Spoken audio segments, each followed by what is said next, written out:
protocol to be Fine. organized, then Sure, you sure. can mingle around. Then Yeah. We have Please some join. snacks Yeah. and coffee. Please join. Yeah. We'll also want you to see the museum at No, this is a music? Yeah, so we have a coin collection going back to 600 BC and all. This is the museum only. Yeah, Lata, you start. then That we is move. Dr. Parekh who started this from Dr. Parekh has donated donated this. all this collection. So he was a passionate collector of Indian artifacts. Wow. And he donated everything to. So he handed over to me on the 11th and 12th morning is no more. And he wanted exactly to place the picture. So he came here and said, "This is where I want this to be done." Oh. But he didn't live to see this. Your great deed. And I'm here to, attend a great life sciences international conference, OSBio, yesterday here in Australia. I've been joined by my CEO of the life sciences, Mr. Shakti Nagappan, he's here.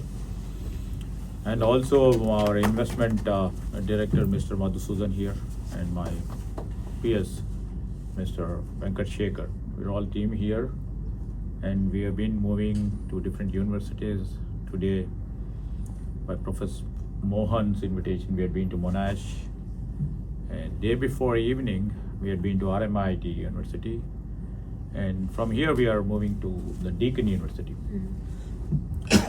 Primarily to see that how we can collaborate with Australian universities, with the public and private universities over there in Telangana. And Telangana, as everybody knows over here, not much to say, it is IT driven state. And the two engines of our state is, one is IT and one is life sciences, pharma industries.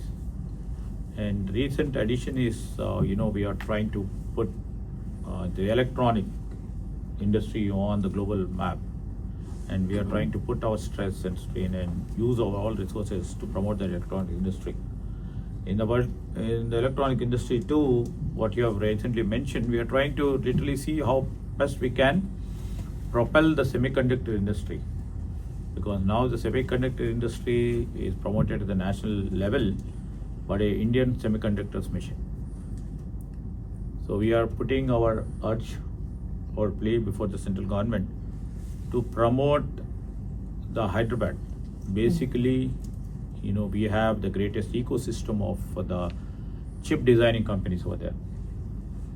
All the major chip designing companies are based in Hyderabad, and if any semiconductor big company has to choose by their own volition, they would definitely choose Hyderabad. But Indian ISM, which we call Indian Semiconductor Mission, which gives lots of incentives and subsidies to the companies, mostly from the big companies like Taiwan Association and all. They would like to avail the ISM's incentives and subsidies.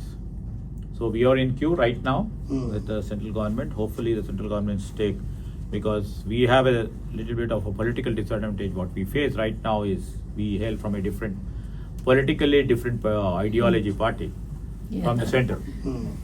So this is the biggest restraint and challenge what we face, but still the ecosystem what we have, we always thrive on the skill. Our skill base is too strong and vibrant, and IT force is very strong and vibrant. As IT professor over here and IT entrepreneurs like you are all here, you know more about it. And we have to move to take this skill to the next level. We are upskilling much of our skill force to the next level. And the thing like AI or machine learning, what we are trying to do is to upskill all our people to that level of AI where the global skills are required. So we are coming up with a AI hub, and we also come up with a niche, skills university promoted by the government itself. So it's a public university, but it's totally be driven by the industry.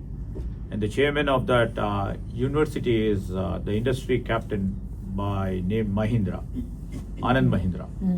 You know it, by Mahindra Group. Yeah.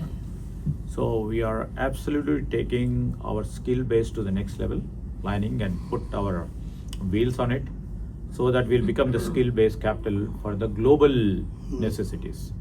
And we are also trying to see that the academia aligns with the industry needs, so that whatever the academia produces will have immediately a job opportunity. And the next level is, if somebody wants to go for the research, we will try to put that academic strength to go into the research level. These are the main focal areas what our government, our Chief Minister, Mr. Revanth Reddy, and all our colleagues are taking into the next level.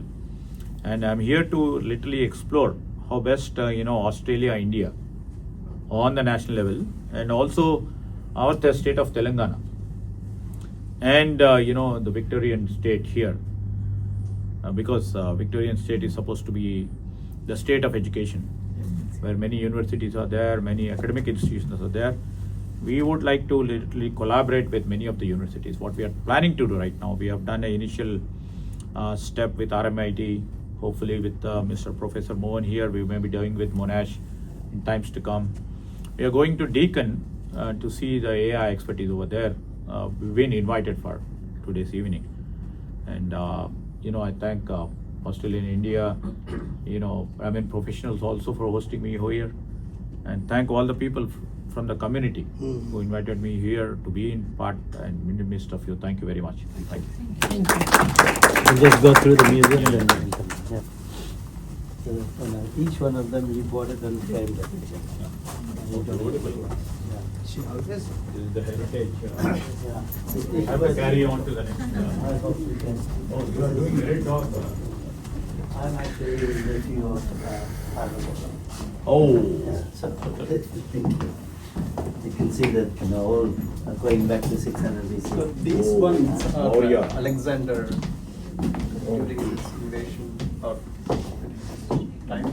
Those coins are Alexander's original coins. Oh, Alexander. Yeah, Yeah. Alexander the Great. When he came to India.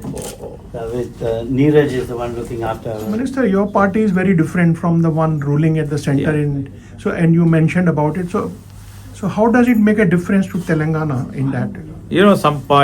Sometimes it makes a difference, but most of the time, where India, which is a composition of all states put together, when the center, which has been held by the different ideological party, which is different from us, who governs the state here, sometimes some issues keeps coming up, but on the whole, we believe that the center thinks broadly for the economy, and also takes what are the advantages, things what we can have it from Telangana and move forward. So we are very, very optimistic people, thinking about the center will always assist, help, and also is a part of the duty of the center also to see that Telangana also exists among the union of the states. So how is Telangana different from other states?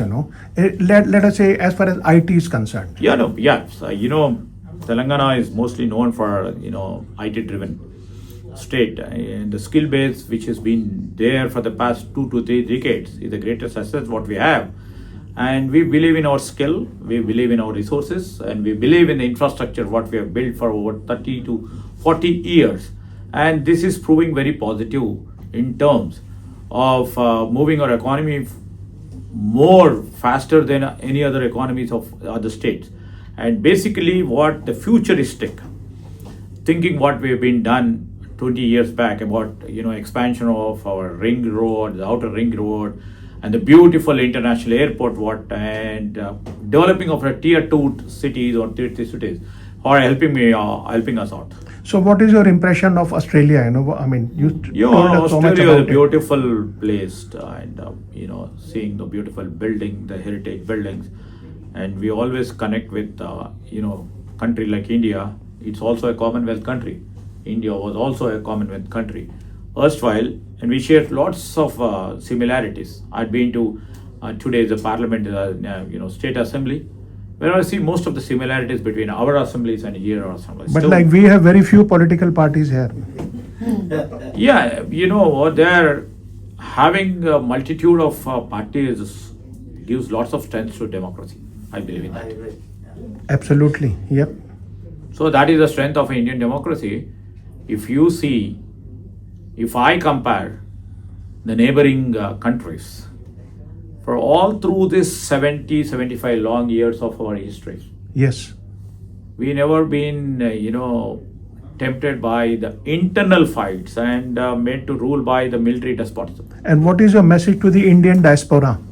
Indian diaspora over here, because we are all here and you represent India on the macro level, and you now being a part and parcel of the Australian community. Yes. And I believe that the Indian community over here are doing their level best to see that the country is developed and they share that part of development along with the Australian, and see that both are coexisting in this system of this Australian democracy. Thank you very much. Thank you very much.